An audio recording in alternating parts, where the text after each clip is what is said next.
to explain what a vegan is, but many liberals are turning towards them. Don't eat animals, they just want to love us. Since I like to lead a so-called crusade against extreme political ideologies, I pretty much consider extreme vegans extreme liberals. So it's a good opportunity to try and kill me, so if you think you have the fucking guts, come to the fucking Toronto Veg Fest! And that's where the people who continue to eat meat and dairy, even though they know the impact of their diet choices on the planet, on the animals, they've watched Earthlings, they know all the facts, they've been educated, but they choose to continue eating animal products, whether they actually deserve to continue living.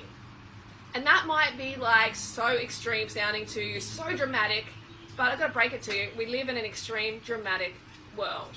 There's a lot of fucked up shit going on. There's a lot of negative shit going on. That's what's positive about the focus of, animal rights activists and people who actually give a shit about the planet and focus on these negative things to turn them into positives. And am I being too extreme? And yes, it does include family members of mine who actually continue eating meat and dairy, and I love them very much. But we are in this situation where drastic change needs to happen and people aren't taking it fucking serious enough. And if their position on the planet was threatened because of their dietary choices, they would change to vegan in a heartbeat. That's the truth of the matter, because it's so fucking easy to be vegan as well. And people kind of just treat it like, it's just like a casual thing, like anyone can, you can make your choice, I make mine, just mind your own business. I'm sure you've had that sort of like comment as a vegan. Oh, I'm really happy for you that you choose vegan. Good on you. That's fantastic. But no, I could never do it. It's like, you shouldn't have the choice. You should be forced to be vegan. You should absolutely be forced to be vegan. The situation the planet is in, we cannot wait for you to fucking get your shit together.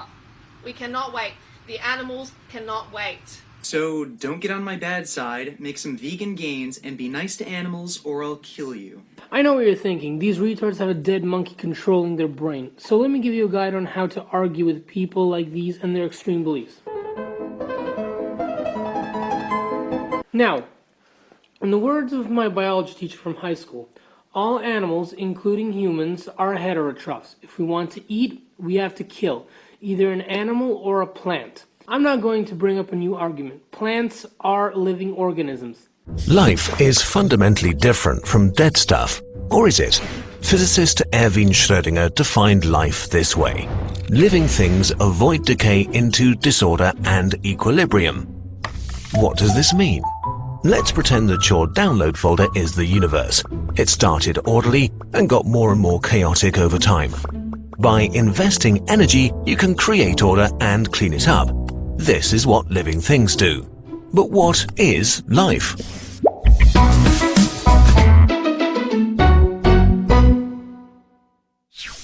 Every living thing on this planet is made of cells. Basically, a cell is a protein-based robot too small to feel or experience anything. It has the properties we just assigned to life. It has a wall that separates it from the surroundings, creating order. It regulates itself and maintains a constant state.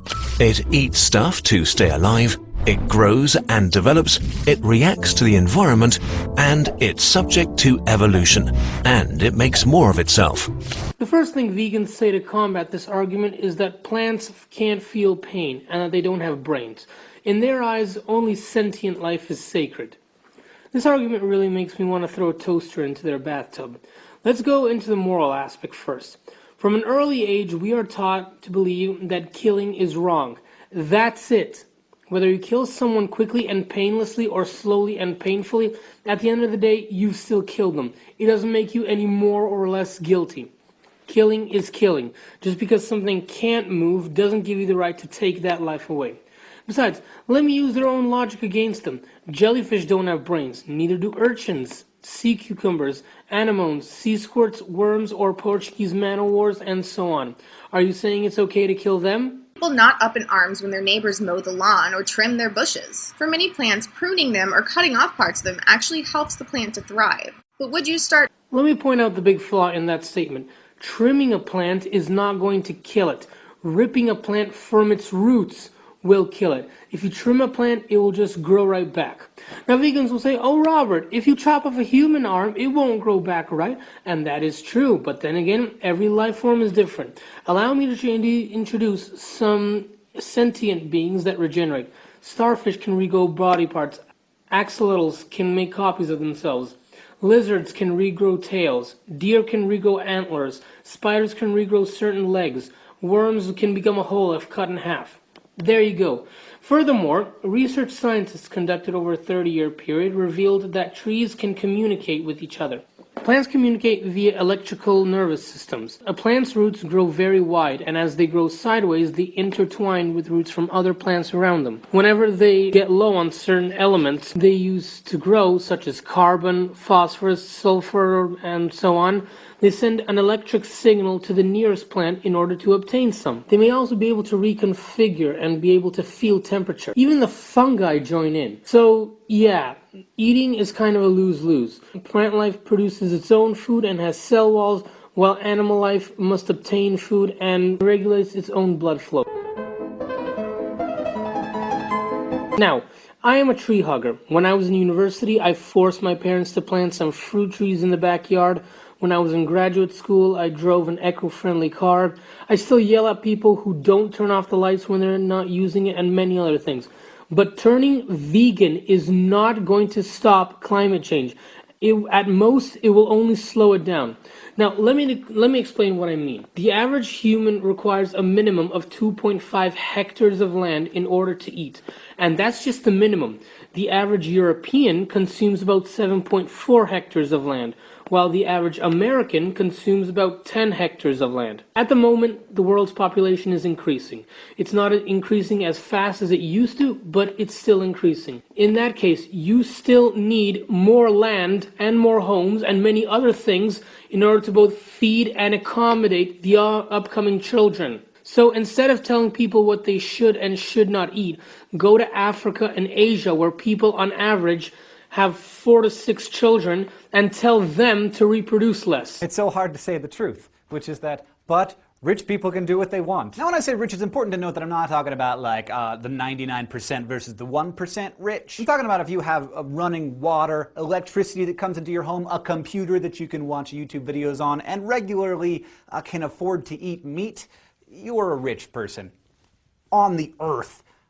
And you know, sometimes we just have to come to terms with the fact that we, even those of us who don't have it great in America, have it better off than a whole lot of other people. There's a lot of people in the world who don't get that. If you can have a hot shower, that's like the peak of luxury to me. So assuming that you are a first worlder, that you live in a developed country in Europe, or you live in America or Japan, you consume, on average, as much stuff as 32 Kenyans. And now the number of well-off people in the world is starting to increase dramatically and quickly. And this is what we've always wanted for the world. So now we have all these moderately well-off people walking around all over the planet, and it's great, except that they require more. In the meantime, though, a huge percentage of all of the babies that we're talking about being born right now aren't being born to these rich people in the developed world. They're being born in developing nations, and so the population isn't just growing. It's growing in this weird, sort of scary, lopsided way. In fact, as people in a lot of developed countries have kind of stopped having babies. Like Japan, for example. Everybody's like, Japan, what are you doing? Why aren't you having any babies? And Japan's like, I don't know, I don't feel like it. So on average, Japanese are having about 1 baby per household. They're not even replacing themselves, compared to 2 or 3 babies in America, or like 5 or 6 in most of sub-Saharan Africa. So developing nations are having a baby boom, and that's what happens when you get, you know, vaccines and antibiotics and safe water and better sanitation. You get fewer babies dying, and we are all completely and totally in favor of fewer babies dying, I hope. Many vegans claim that they have become vegan because a vegan diet is the healthiest and best kind for a person. However, that has proven to not be true. First of all, meat, for example, provides a lot of protein, which is needed for muscles and tissues. Nuts and broccoli provide proteins as well, but nowhere near the same amount. Also, a vegan diet does not provide enough vitamin A or vitamin D. Carotene, which can be converted into vitamin A, can be found in carrots, but this conversion is usually insignificant and takes a lot of carotene. Vitamin D, for example, is only found in animal products such as egg yolk, cod liver oil, and dairy products from grass-grazing animals. Have you ever noticed that vegans take vitamin pills? Well, it's because they can't find it in fruits and vegetables. You cannot live off one diet. Yet, as I can see, these idiots continue to rant away. This is coming from someone who has dated a lot in the past. Oh, shut the fuck up. No one wants to date. You look like a husk from Mass Effect. So the only use I can see getting out of you is cutting your fucking skin off and turning you into my new fucking wallet! Okay, now that I'm on this topic, I thought I'd do a mini rant on this guy. I like to point out the hypocrisy in certain people, so I'll do it quickly. Videos are supposed to be partly satirical. Okay, so Greg Plitt died. I personally didn't like the guy at all. Steroid-using tool. So when I insult people, don't take it too fucking seriously. Well, I guess the cancer already happened, didn't it? Learn to fucking take a joke. Oh, look at that. Your boyfriend committed suicide. Gee, I wonder why he would have done that. I don't usually take things to a deep personal level in my videos. Die young of a heart attack or stroke, because that's all a fat, pathetic fucking liar like you deserves. These videos I make aren't about hating on anyone. Trisha Paytas and Repzion that I've really fucking hated. The main reason why Vegan Gains is such a controversial figure is his psychopathic tendencies. It's a great opportunity to meet me, and don't be shy. I say hi and talk to everyone. Hey, Vegan Gains, Vegan Gains! Told you to fuck off! I fucking hate children. They literally make me sick. When I see babies in a commercial, I start to gag and almost throw up, and I have to look away and mute it. And when I see babies in a stroller, especially when they're crying, I just want to put my foot through the fucking thing and step on it until it's nothing but blood and pulp on the fucking pavement! I like to pick out people who have, great lives, who just love living and would hate to die. People with big, loving families, maybe a wife, husband, kids who would be absolutely devastated if they died. And if they have a job that they love and a great growing career and just, so much great things to look forward to and a great life ahead of them, then I single out those people, wait for a perfect opportunity when they're all alone, and I just walk up behind them and just bash them over the head with a steel baton. I hope all of you live, great, fulfilling lives because, someone like me just might come around and take it away from you. Holy shit, this guy has some mental issues. Now, I already debated all the points he's made about veganism, so I'll just respond to his little fiascos. Leafy, in that video of mine that you referenced, I put very clear disclaimers at the beginning and in the description explaining that it was a satire. Oh yeah, chanting about how you want to kill people is a joke. In fact, let me do it myself.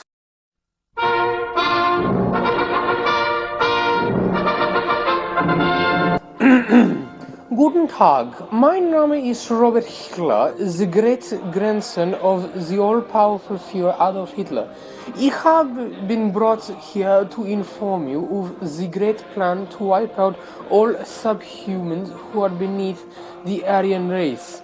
Ich will finish his work and bring forth a new global order. Sieg Heil! Oh, but don't worry, that was a joke. I may often harshly criticize people on my channel, but they're full-grown adults, they don't have mental disabilities, and I actually have the guts to meet them in person. Yeah, you meet them in public. I would fucking love to see you proclaim yourself as the angry vegetable boy who meets them one-on-one. I was gonna eat it! Oh no, Frank, did you make more poopies on the rug? I was gonna eat it! Oh, Frank, please, why can't you just use the toilet? Because Travis won't let me! I didn't tell you to stop shitting. I think the great apes of Africa traded us this retard and we traded them Tarzan. Now we have to tell Trump that's a trade deal that needs fixing. Well, I hope you enjoyed this video, and remember, we're all doing this. The pipes are caught. Oh, Jesus! Fuck! Oh, you big skin! She's peeling me fucking skin! Fuck! this shit fucking pour! Me eyes! They burn! No, please, no! I forgot that for me!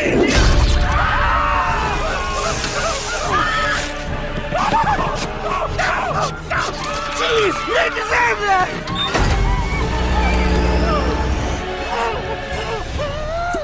Oh no! No!